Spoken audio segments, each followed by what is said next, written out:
want to keep your personal chats or sensitive information under wraps?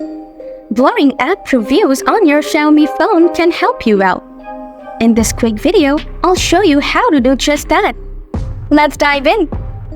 First of all, open the Settings app on your Xiaomi phone. Next, scroll down a bit and find Home Screen. Then, tap on it. After that, scroll down a little more until you reach the Recent section. Now, tap on Blur App Previews.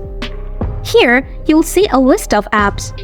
Just toggle on the app whose recent menu view you want to blur. And that's it!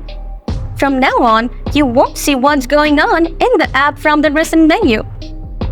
So that's how you blur app previews on the recent app screen on any Xiaomi phone. If you found this video helpful, don't forget to hit the like button. Want more tips and tricks for your Xiaomi phone? Subscribe to the channel because I've got loads more coming your way. Thanks for watching, and I'll see you in the next one. Bye!